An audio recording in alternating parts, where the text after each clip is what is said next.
যদি আপনিও ২০,০০০ টাকার মধ্যে একটা ভালো গেমিং ফোন বা একটা ভালো অলরাউন্ডার ফোন খুঁজছেন, তাহলে এই ভিডিওটা আপনাদের জন্য।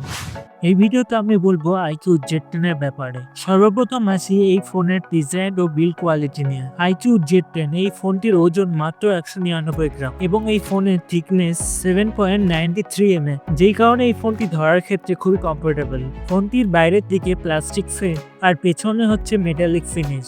এছাড়া এই ফোনে IP65 রেটিং সহ ধুলো ও জল থেকে প্রতিরোধের ক্ষমতা রয়েছে। নেক্সট আসি ডিসপ্লে।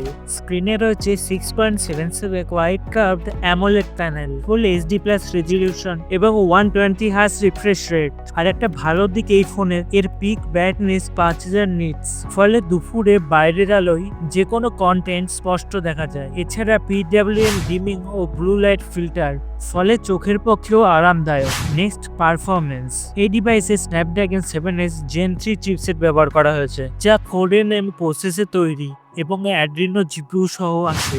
র্যাম অপশনে 8GB ও 12GB দুটোই পেয়ে যাবেন এবং স্টোরেজ 128 এবং 256GB। এই ফোনটি অ্যান্ড্রয়েড 15 প্লাস ফানটাচ OS 15 এর রেজিস্টার, যা সাধারণ ও গেমিং পারফরমেন্সে চমৎকার অভিজ্ঞতা দেয়। Next camera.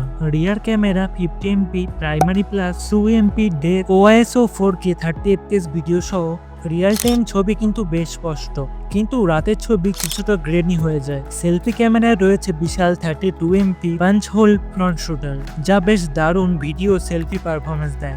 নেক্সট ব্যাটারি ও চার্জিং। এই ফোনে রয়েছে 7300 mAh এর ব্যাটারি, যা প্রায় 2 দিনের চার্জিং ব্যাকআপ দিয়ে দেবে। তাছাড়া এই ফোনে 90 ওয়াটের ফাস্ট চার্জিং ও রিভার্স চার্জিংও সাপোর্ট করে, যার কারণে বন্ধুরা এই ফোনটি 30 মিনিটে 50% চার্জ করে ফেলতে পারে। অবশেষে বলবো এই ফোনের কিছু ভালো দিক ও এর কিছু খারাপ দিক এবং এই ফোনটি কাদের নেওয়া উচিত।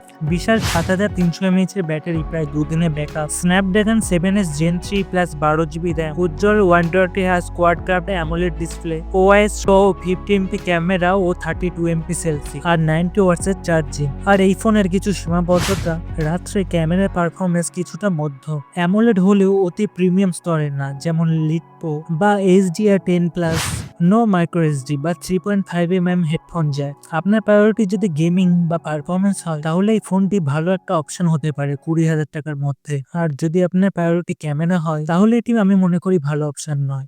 আপনি iQOO Z10 এর ব্যাপারে কি ভাবছেন কমেন্টে অবশ্যই জানাবেন এবং ভিডিওটি ভালো লাগলে লাইক করে সাবস্ক্রাইব করতে ভুলবেন না।